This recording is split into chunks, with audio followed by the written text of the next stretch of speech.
Hey guys, it's Clay from Clear Critique. Now that it's summer, we're getting a ton of movies both in theaters and on streaming services, so let's talk about some of them. Here are 5 upcoming movies of July 2021. As usual, I'm ranking my expectations for each movie with a watch, wait a while, or avoid. Make sure to comment after the video with your own predictions. Let's do it! First is The Green Knight, a medieval fantasy film based on the tale written in the 14th century. Based on the original work, it's a pleasantly straightforward story of a man going on a quest of chivalry and discovery to meet his maker. Let's be honest, most modern trailers suck. They're too long, the editing is irritating, and the music choices are laughable. The Green Knight, on the other hand, is right on the money. Set up the plot, imply various stakes and dangers, and tease us with imagery. And speaking of, the visuals are inspiring. Changing color palettes, both tight and expansive shot composition, these walking giants. This is not all just interesting on an aesthetic level, but does its job at making us feel like an epic adventure. That we as viewers will be exploring something new and brutal and beautiful and surreal. The makeup on the eponymous character is strong, and the baritone voice of Ralph Ineson is a perfect match for it. The cast, which includes Dev Patel, Alicia Vikander, and Barry Keoghan, show that the dialogue is in capable hands. It's good to see a film at least appear to take advantage of a simple story. Classic themes and archetypes, executed with power and imagination. I gotta say, I'm pumped for this one. The Green Knight will be in theaters July 30th, and it's getting a watch from me. If you're wondering if I'll talk about the upcoming Space Jam movie, I'm not. I'm not going to dignify that stupid, bland, badly acted, terribly animated, unnecessary, cluttered cringe fest with a response. If you think Easter eggs on every frame equals good movie, go for it, I guess.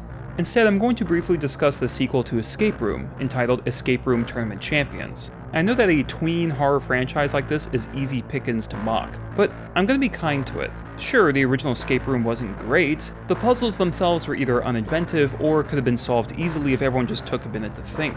The Escape Room series, both the first and this new one's trailer, takes itself way too seriously. Except for this one line, which is so corny and so bad, it makes me curl into myself. So what is this? Like a tournament of champions? What, we some kind of suicide squad?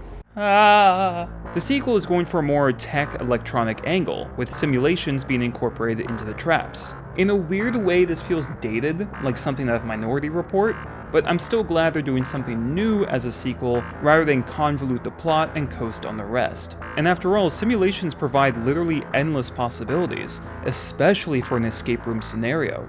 The trailer gives too much away, and this one actress has this weird thing on her face where she always looks like she's halfway through singing a ballad. I don't know, it's just really funny. The biggest note of promise is the variety of locations. The characters move from a claustrophobic subway train to a sleek mansion to a synthetic beach. Lots of room for a good, old-fashioned clue-finding massacre. Too bad it's PG-13, but that's the audience. Overall, this looks like a mixed bag, at least for anyone of legal drinking age. Escape Room Tournament Champions will be in theaters July 16th, and I'm giving it a wait. Next is Gunpowder Milkshake. Haven't heard this one? Good, I'll save you the trouble.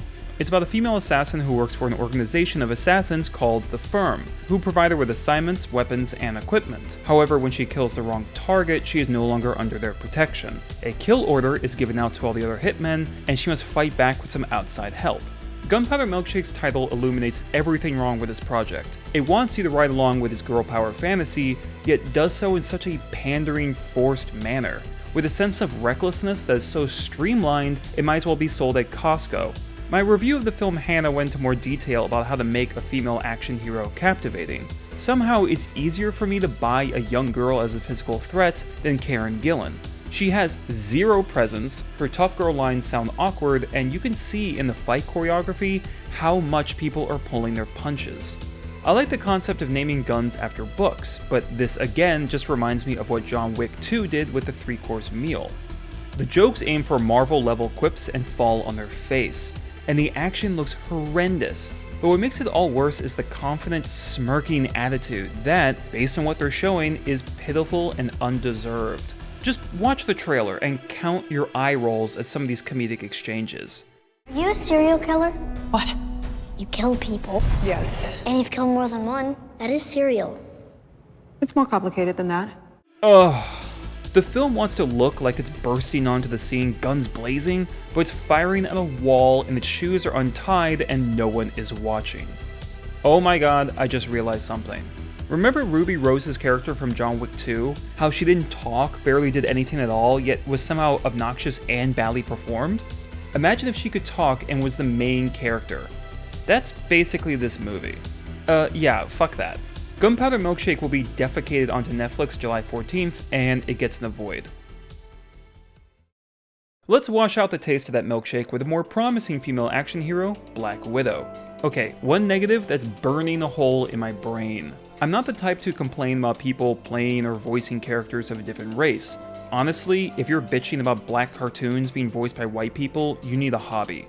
Saying that, couldn't we have gotten some actors who spent time in or near Russia, or maybe did some research?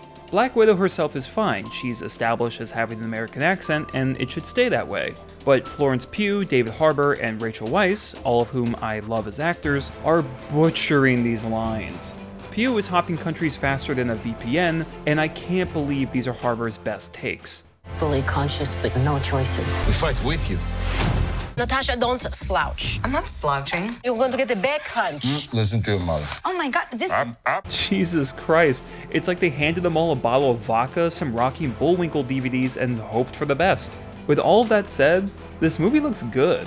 Marvel has a bad tendency to ignore any visual creativity, and Black Widow displays some aesthetic personality. Shots like the Red Room and the action set pieces clearly show that much effort went into the design and storyboarding. This aerial sequence gives me fond recollections of the epic space station scene from Gravity. I also like the costume design. Scarlett Johansson has proven herself with more dramatic roles lately, and that could factor into the performance. It will likely be cheesy with plenty of misplaced one-liners from our Rush, Pole, Slav, Scandinavians, but it might be good, at least on the action front. Black Widow will hit theaters in Disney Plus Premier Access on July 9th, and I'm giving it a watch. Last up is Old, the newest thriller from M. Night Shyamalan. I'm sorry, who? You know, M. Night Shyamalan. What? M. Night Shyamalan? Oh, fuck. Old's core concept is its biggest appeal. Several individuals are stuck on a beach and start aging rapidly. This could function well as a slow, creepy, psychological movie or a twisted drama. The trailer, however, is trying achingly hard to make the film look terrifying, and I have my doubts. Yes, the inevitability of old age is a dread to most of us, but concepts don't make a film scary, it's how you use them. Maybe Old will, but it's smart for all of us to notice certain things, like this flashy edit. It's implying scares, but could be nothing. I kinda wish the beach itself, from what I can glean, had a bit more personality, some uniqueness in its topography or color. But maybe that's the point. It's a peaceful, inconspicuous setting where horror is hiding. Normally a solid cast and a fresh pitch would tilt Old into the watch category. But Shyamalan. Old can be seen in theaters July 23rd, and I'm giving it a wait. That's it for my upcoming films of July roundup. How would you rate your expectations for these 5 movies? Comment below. Subscribe and click the bell icon to support the channel, and check out some of my other videos. Thanks for watching.